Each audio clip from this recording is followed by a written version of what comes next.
Basically ہوتا یہ ہے کہ آپ کے پاس آپ کا جو اسٹیٹس ہے وہ اس سے ڈیسائڈ نہیں ہوتا کہ آپ کے پاس کتنی دولت ہے، بلکہ اس سے ہوتا ہے کہ آپ کتنا دوسروں کے ساتھ شیئر کرتے ہیں۔ اور شیئر بھی اس طرح نہیں کرتے کہ آپ دکھاوے کے طور پر، ایسے نہیں ہوتا وہاں، مطلب دوسری کمیونٹیز کو اپلفٹ کرنے کے لیے آپ ان کو اسکل سکھاتے ہیں، کاروبار سکھاتے ہیں، یا انہیں اس طرح اپلفٹ کرتے ہیں کہ وہ کل کو کہ آپ پر منحصر نہ ہو۔ تو وہ کہتی ہیں کہ جو یہ آج کل ہمیں وائٹ لوگ کہتے ہیں، وہ خود امریکہ سے ہیں لیکن کیونکہ انڈیجنس ہے تو وہ وائٹ ایونجیلیکلزم، وائٹ کرسچینٹی، وائٹ منیملزم، اس قسم کی چیزوں پر بڑا تحقیق کرتی ہیں۔ وہ کہتے ہیں کہ یہ جو وہ کہتی ہے کہ آپ منیملسٹ بن جائے یا منیملزم کا جو کانسیپٹ پیش کرتے ہیں وہ ہمیں یوں سمجھاتے ہیں جیسے کہ ہمارے لیے کوئی نئی بات ہے۔ وہ کہتے ہیں کہ جتنی بھی انڈیجنس وزڈم ہے دنیا میں کہیں بھی، اس میں یہ بات شامل ہے کہ آپ نے شیئر کرنا ہے، آپ نے یہ جو زیادہ سے زیادہ کمانے کا لالچ ہے اس میں نہیں پڑنا۔ اچھا، لیمینیلٹی کو بھی وہ ریزسٹنس کے ایک ٹول کے طور پر پیش کرتی ہے۔ لیمینیلٹی بیسیکلی ایک ٹرانزیشن فیز ہوتا ہے۔ اب ایک فیز جس میں آپ کے اس سے نکلے ہیں لیکن دوسرے فیز میں داخل نہیں ہوئے، تو یہ والا جو درمیان کا اسٹیج ہوتا ہے اس کو لیمینیلٹی کہتے ہیں۔ رائٹر کہتی ہیں کہ اگر آپ اس اسٹیج میں ہیں تو آپ اس کو بھی بطور ریزسٹنس لے سکتے ہیں۔ وہ کس طرح؟ مثال کے طور پر اگر پرسنل ٹرانزیشن کی بات کریں، آپ گریجویٹ ہوئے ہیں اور ابھی جیسے اگر آپ پی یو سے گریجویٹ ہوئے ہیں تو بڑا مسئلہ ہوتا ہے، آپ کو سمجھ نہیں آ رہی ہوگی کہ آپ ڈگری کے ساتھ کریں تو کیا کریں۔ تو اگر آپ اس اسٹیج میں ہیں تو آپ اس کو بھی بطور ریزسٹنس کے لے سکتے ہیں۔ کیسے لے سکتے ہیں اس پر آگے بات ہوگی۔ اگر آپ آئیڈینٹی ایکسپلور کر رہے ہیں، اپنی کلچرل نارمس کو آپ کرٹیسائز تو کر رہے ہیں لیکن آپ کو یہ بھی پتہ نہیں ہے کہ اچھا یہ نارم تو ٹھیک نہیں ہے، پیٹریارکی ہے یہ تو ٹھیک نہیں ہے، لیکن اس کا الٹرنیٹیو کیا ہے؟ اگر اس میں آپ کنفیوز ہیں تو یہ جو کنفیوژن ہے اس سے ظاہر انسرٹینٹی ڈیولپ ہوتی ہے۔ تو رائٹر کہتی ہیں یہ کوئی اتنی بڑی بات نہیں ہے، اس کو بھی آپ بطور ریزسٹنس استعمال کر سکتے ہیں۔ یا اگر آپ اسپریچول سیکھنگ کرتے ہیں، مذہب کے بارے میں آپ کے ویوز ایوالو ہو رہے ہیں، وہ پھر سب سے بڑا شاید ایک چیلنج ہوتا ہے۔ تو اس میں بھی آپ نے انسرٹینٹی سے ڈرنا نہیں ہے۔ انسرٹینٹی یا لیمینلٹی کا فائدہ یہ ہوتا ہے کہ جو ریجڈ باؤنڈریز ہوتی ہیں، ریئلسٹک تھنکنگ ہوتی ہے، مطلب میل فیمیل، اب سوسائٹی میں تو جو بیسک تھنکنگ ہے وہ یہ ہے، دو پیٹرنز ہیں۔ اب بیچ میں جو اتنے سارے جینڈرز ہیں، ٹرانسجینڈرز ہیں اور نئے ڈسکور ہو رہے ہیں، لوگ بات کر رہے ہیں، اپنے لیے آواز اٹھا رہے ہیں، چاہے آپ مانیں یا نہ مانیں لیکن وہ لوگ ایگزسٹ کرتے ہیں۔ تو اس طرح کی ڈوئلسٹک تھنکنگ یا یہ جو فتویٰ ہوتا ہے کافر مسلمان جنتی دوزخی، تو یہ جو لیمینلٹی ہوتی ہے اس میں آپ کو نئے ایونیوز، نئے ہارائزنس ڈسکور کرنے کا موقع ملتا ہے۔ تو رائٹر کہتی ہیں کہ ضروری نہیں ہے کہ آپ نے خود پر کوئی ٹیگ بنا لیا ہو۔ جیسے یہاں پہ میں لوگ آتے ہیں تو شروع میں یہاں کچھ تنظیمیں ہوتی ہیں، اسٹوڈنٹ سمجھتے ہیں کہ ہم کس کا حصہ بن جائیں، ہم حصہ نہیں بنیں گے تو پتہ نہیں ہمارا کیا بنے گا، یا وہ آئسولیٹڈ فیل کرتے ہیں۔ یا اگر آپ فری تھنکنگ طالب علم ہیں، آپ کچھ نیا سیکھتے ہیں اور آپ کہیں ٹھہرتے نہیں ہیں، تو پھر آپ کے ساتھ ہوتا یہ ہے کہ جو کلٹس بنے ہوتے ہیں، جیسے سوشل میڈیا پر بے شمار کلٹس ہیں، آپ مثال کے طور پر سوشلسٹ بلاک کا حصہ نہیں بنتے، آپ یہ جو جیسے لبرل کیپٹلسٹ بلاک ہے اس کا حصہ نہیں بنتے، تو آپ کو ایسے محسوس ہوتا ہے یار میں کیا ہوں۔ آپ سمجھتے ہیں کہ یہ غلطی شاید آپ میں، غلطی آپ میں نہیں ہوتی، آپ ٹھیک ہوتے ہیں لیکن آپ کے ارد گرد جو اسٹرکچرز بنے ہوتے ہیں وہ انتہائی محدود ہوتے ہیں، ان میں ایوالو ہونے کی ہمت نہیں ہوتی۔ تو رائٹر کہتی ہیں کہ liminality in itself is the proof of resistance۔ وہ ہسٹری کو فیس کرنے کی بھی بات کرتی ہیں کہ جو ہماری تاریخ ہوتی ہے اسے کچھ ڈارک پہلو ہوتے ہیں، کچھ انکاؤنٹیبل ٹروتھس ہوتے ہیں، اور ممکن ہے آپ کو ریاست نے کچھ بتایا ہو اور حقیقت کچھ اور ہو، آپ کو اگر اس کا پتہ چلتا ہے تو آپ نے اس کو ایزیلی لینا ہے اور اس کو بھی آپ نے ڈی کالونائز کرنا اور ریزسٹنس کی ایک صورت بنانی ہے۔ آپ کو اگر بتایا گیا ہے کہ محمد بن قاسم یہاں ایک مظلوم عورت کی فریاد رسی کے لیے آیا تھا، تو ایسا نہیں تھا۔ اب اگر آپ کو اس طرح کے اور بہت سارے پہلو سمجھ آتے ہیں تاریخ کے، تو ایک وقت کے لیے آپ ایگزسٹینشیل کرائسس کا بھی شکار ہو جاتے ہیں۔ لیکن رائٹر کہتے ہیں کہ آپ نے اس کو بھی بطور ریزسٹنس استعمال کرنا ہے۔ میں ٹائم کے شارٹیج کی وجہ سے تھوڑا سمائز کرنے کی کوشش کرتا ہوں۔ جو چوتھا ریلم ہے وہ انٹیگرل ریلم ہے۔ انٹیگرل ریلم میں بیسیکلی ہوتا یہ ہے کہ یہ جتنے ریلمز ابھی ڈسکس ہوئے، پرسنل ریلم، کمیونل ریلم اور پھر انسسٹرل ریلم، ان سب کو ملا کر آپ نے اپنی ایک ہولسٹک شخصیت بنانی ہے۔ اور پھر ظاہر ریزسٹنس کی بات ہو رہی ہے تو آپ کے ریزسٹنس کے حوالے سے بھی ایک ہولسٹک اپروچ اپنانا ہے۔ وہ کہتے ہیں کہ ہمیں فریگمنٹ کرنے کی بے شمار کوششیں ہوتی ہیں، ریاست بھی نہیں چاہتی۔ اب جیسے ہم لوگ ادھر کیو آر ایس میں بیٹھتے ہیں، ہم مختلف پس منظر سے تعلق رکھتے ہیں، ہمارے آئیڈیالوجیز بھی مختلف ہوتے ہیں، لیکن پھر بھی ہم بات کرتے ہیں اور بہت سارے پہلو پر ہم متحد بھی ہو جاتے ہیں۔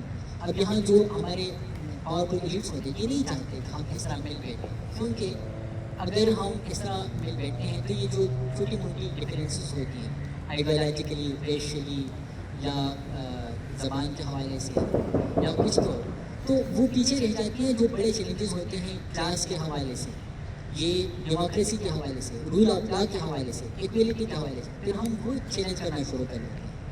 تو رائٹر کہتی ہیں کہ ہم نے یہ جو فریگمنٹیشن ہوتی ہے ریاست کی طرف سے یا انٹرنیشنل جو بھی پالیٹکس چل رہی ہوتی ہے اس کی طرف سے، یا ایون اگر سماج میں کوئی اور ایسی فورس ہے، ہم نے اس کے چکر میں نہیں آنا اور ہم نے ان سب صورتوں کو، ہم نے اپنے آپ کو بھی اہمیت دینی ہے پرسنل ریل میں، ہم نے دوسروں کے ساتھ بھی انٹریکٹ کرنا ہے، اس طرح کی ریزسٹنس بحال رہے، اور ہم نے اپنے انسسٹر سے بھی سیکھنا ہے، اور ظاہر ہے جہاں ضرورت ہے ان پر کریٹیک بھی کرنا ہے۔ تو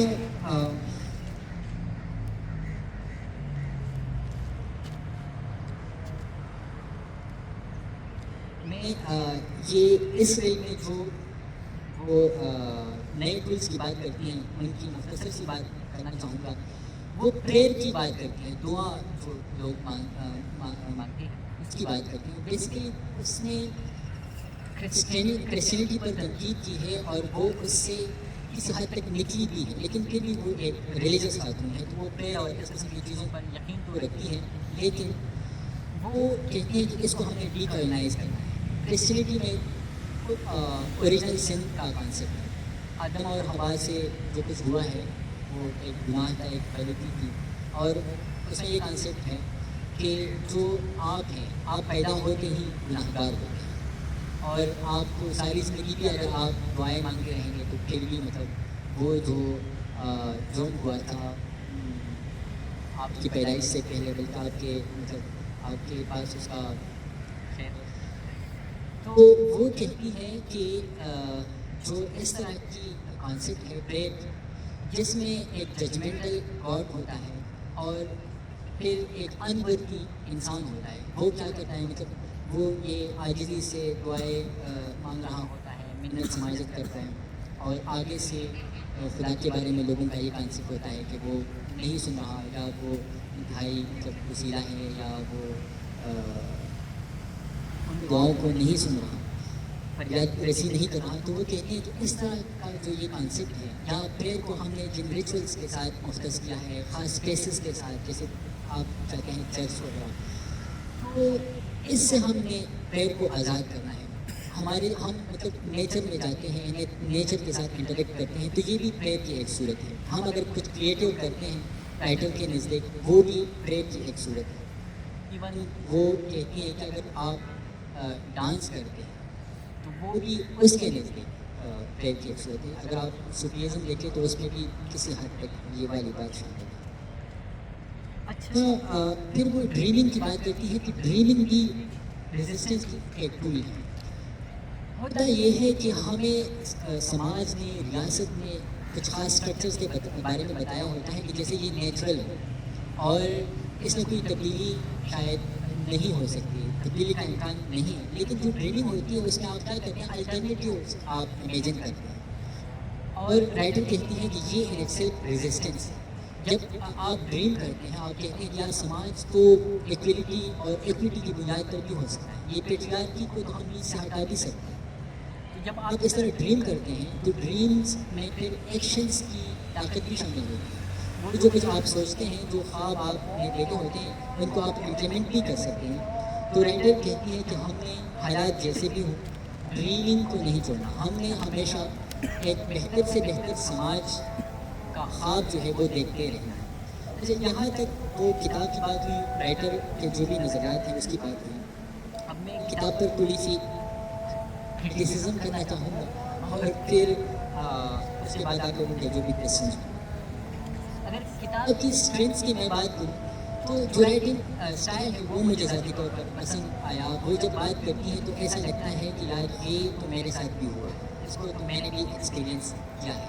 پھر تھوڑی پوئٹک لینگویج ہے جو کچھ لوگوں کو تو اپیل کرتی ہوگی، مجھے ذاتی طور پر اپیل کرتی ہے. وہ جو مشاعرہ بھی ہے تو بیچ میں وہ اپنی شاعری بھی لاتی ہے، اور ایک ہر لیسن کے آخر میں ایک ٹو ڈو لسٹ بھی وہ دیتی ہے کہ اس ہفتے آپ یہ کریں، یا مطلب آپ وقت نکال کر اگر یہ والی پریکٹس کرتے ہیں تو آپ یہ والی جو ریزسٹنس کی میں بات کرتی ہوں اس کو پریکٹس کر سکتے ہیں.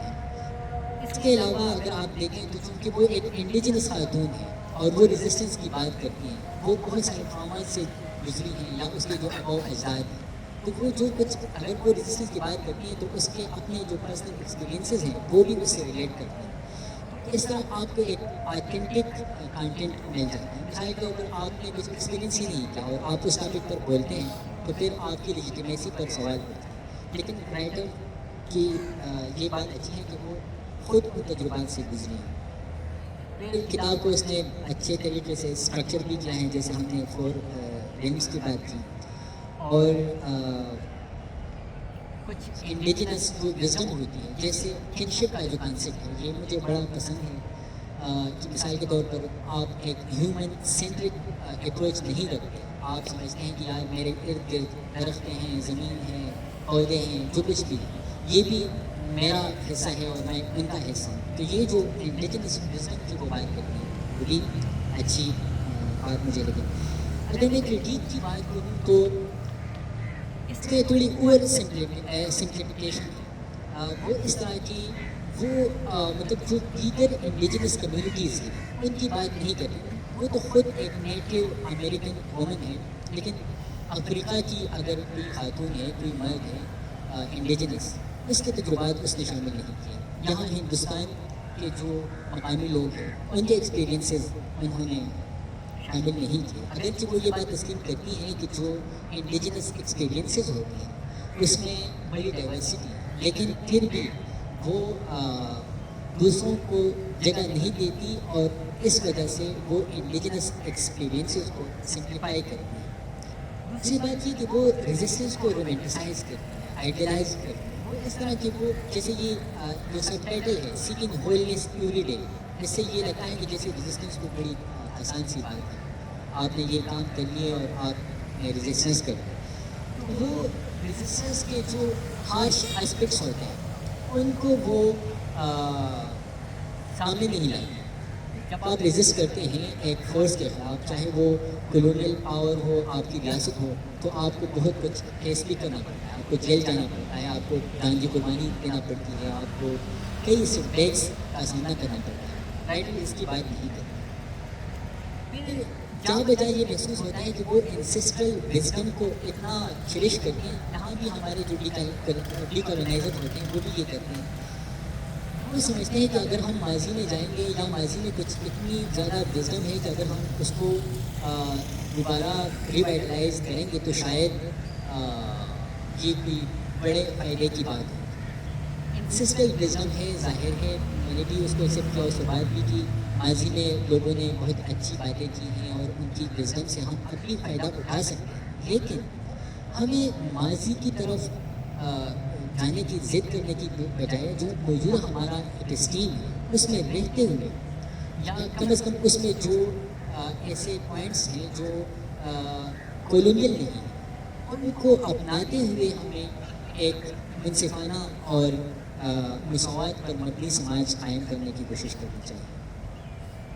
اس کے علاوہ مس انٹرپریٹیشن کے لیے اس میں بڑا پوٹینشیل ہے۔ مثال کے طور پر اگر کسی کا ڈی کالونائزیشن کے ساتھ کوئی واسطہ نہیں پڑا تو اس کو سمجھ ہی نہیں آئے گی کہ یہ رائٹر کیا بات کرتی ہیں، یا ایتھیکل پریکٹس اور انٹر اسپریچول ریلیشن شپ کی وہ بات کرتی ہیں۔ اب اسپریچولیٹی کے حوالے سے یا ایتھکس کے حوالے سے ہر ایک کا اپنا ایک انفرادی سائیڈ نظر ہوتا ہے، تو اس نے ان ڈومینس کو اتنا ایلابوریٹ نہیں کیا، ایکسپلین نہیں کیا، اور کوئی بھی کچھ بھی کر سکتا ہے اور اس کو ایتھیکل قرار دے سکتا ہے۔ اس کے بعد اس کی جو ریلیجاسٹی ہے وہ تھوڑی کنفیوز ہے، کبھی وہ گاڈ کا نام لے لیتی ہیں، کبھی سیکرڈ کہہ دیتی ہیں، کبھی ڈیوائن، اور جو وائٹ ایونجیلیکلزم ہے اس پر تنقید بھی کرتی ہیں کہ میں نے اپنے بچوں کو کرسچنز نہیں بنانا، میں نے ان کی اس طرح گرومنگ نہیں کرنی، وہ اس پر کرٹیک بھی کرتی ہیں، اور کہیں نہ کہیں وہ چاہتی ہیں کہ ایک جو سپیریئر بینگ ہے اس کے ساتھ ایک تعلق بھی ہو، اور تعلق بھی انتہائی مطلب منفرد نوعیت کا۔ تو جو اس کی ریلیجاسٹی ہے وہ کنفیوزنگ ہے، وہ خود بھی کنفیوز ہے کہ اصل میں وہ چاہتی کا، لیکن پھر بھی اس کی یہ بات اچھی ہے کہ اوپننیس موجود ہے، وہ دوسرے جو فیتھس رکھنے والے لوگ ہیں ان کے ساتھ کمیونیکیٹ کرنے کی قائل ہے، ان کو اسپیس دینے کی قائل ہے۔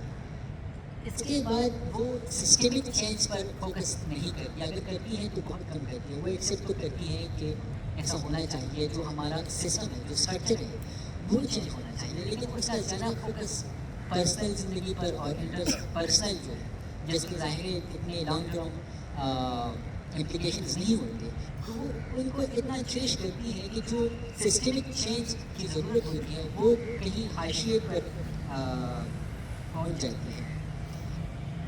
آپ نے جب ریزسٹ کرنا ہوتا ہے اور مضبوط اور طاقتور فورسز کے خلاف، تو اس کے لیے آپ نے موبلائز کرنا ہوتا ہے، آرگنائز کرنا ہوتا ہے، پراپر ایک کمیونٹی بنانی ہوتی ہے۔ یہ اس طرح آپ اپنی ذات میں نہیں کر سکتے، لیکن اس کا زیادہ تر فوکس جو ہے وہ ادھر ہے۔ اس کے علاوہ وہ کوئی کلیئر کٹ پولیٹیکل اسٹریٹجی پیش نہیں کرتے۔ آپ ریزسٹنس کرتے ہیں تو آپ کے پاس مثال کے طور پر آپ احتجاج کرتے ہیں، یا ڈیموکریسی کے لیے اگر آپ اسٹرگل کرتے ہیں پاکستان میں، تو آپ ان اصول کو اپناتے ہوئے کیسے کریں گے؟ نہیں کر سکتے آپ، مطلب کچھ نہ کچھ ظاہر ہے آپ کو پیدا ہو سکتا ہے اس طرف، لیکن کلیئر جو پولیٹیکل اسٹریٹجی ہوتی ہے وہ نہیں ہے۔ اس کے علاوہ جو اکنامک بیریئر ہوتے ہیں اس کی بھی کوئی بات نہیں کی۔ اگر میں مارکسسٹ کریٹیک کی بات کروں، جیسے وہ تو کہتے ہیں کہ آپ آرٹ کے ذریعے ریزسٹنس کریں، آپ جو ریزسٹنس کرنے والے آرگنائزیشن ہیں ان کو سپورٹ کریں، لیکن اس کے لیے دولت چاہیے، لیزر چاہیے، اس کی وہ بات نہیں کرتی۔ پھر جیسے پہلے بھی بات ہوئی، کلاس اسٹرگل کی وہ بات نہیں کرتی، کیپٹلزم پر وہ تنقید تو کرتی ہے، لیکن جس طرح تنقید ہونی چاہیے اور جس طرح اس کو ڈسمینٹل کرنے کی ضرورت ہے اس کو وہ ہائی لائٹ نہیں کرتی۔ وہ انڈیویجول پر اتنا فوکس کرتی ہیں کہ جو ریزسٹنس کا کانسیپٹ ہے وہ ڈی پولیٹیسائز ہو جاتا ہے، وہ آپ کی ذات تک محدود ہو جاتا ہے۔ پھر جو میٹیریل کنڈیشنز ہیں ان پر وہ بات نہیں کرتی، آپ وہ روحانیت اور جو دوسرا پہلو ہے ایموشنل ویل بینگ اس پر تو بڑا فوکس کرتی ہے، لیکن جو آپ کے مادی حالات ہوتے ہیں وہ بھی آپ کی زندگی کا انتہائی لازمی حصہ ہوتا ہے، لیکن وہ اس پر بات نہیں کرتی۔ پھر اس کے کچھ کانسیپٹس ایسے ہیں جیسے سیلف کیئر یا ایتھیکل لیونگ، کہ وہ کیپٹلزم جو ہے اپنے لیے استعمال کر سکتی ہے۔ مثال کے طور پر آپ دیکھیں چے گوارا نے ساری زندگی کیپٹلزم کے خلاف جدوجہد کی، لڑا مرا بھی، اور جو کیپٹلسٹ ہیں وہ مختلف شرٹس پر، مختلف پروڈکٹس پر ان کی تصویر چپکا کر اس کو بیچتی ہیں، اس سے پیسہ کماتی ہیں۔ تو یہ جو کانسیپٹ ہے اس کو کیپٹلزم اپنے لیے بھی استعمال کر سکتی ہے کہ یار یہ کیا آپ ہم کیپٹلزم پر نظریں جمائے بیٹھے ہیں، یہ تو انیتھیکل ہے۔ تو اس میں یہ پوٹینشیل بھی موجود ہے۔ اور آخری تنقید یہ کہ ریاست کا جو کردار ہے آپریشن کو امپلیمنٹ کرنے میں، اس کو جگہ دینے میں، اس کو برقرار رکھنے میں، اس کو بھی وہ نظر انداز کرتے ہیں، ریاست پر وہ تنقید نہیں کرتے۔ حالانکہ اگر آپ نے رجسٹ کرنا ہے تو آپ نے ریاستی اسٹرکچر کو ضرور چیلنج کرنا ہے۔ میں ٹاپ کا خاتمہ البرٹ کاملو کا نام آپ لوگوں نے سنا ہوگا، فرانسیسی کو فلسفی، اس کے اور برٹرن رسل کے کھول پر میں خاتمہ کرنا چاہوں گا۔ کاملو کہتے ہیں کہ آزادی سے محروم دنیا سے نمٹنے کا واحد راستہ یہ ہے کہ آپ خود کو اس حد تک آزاد کریں کہ آپ کا وجود بذات خود مزاحمت بن جائے، یعنی you become the personification of resistance, آپ سیلف کی پیٹی مزاحمت بن جائے۔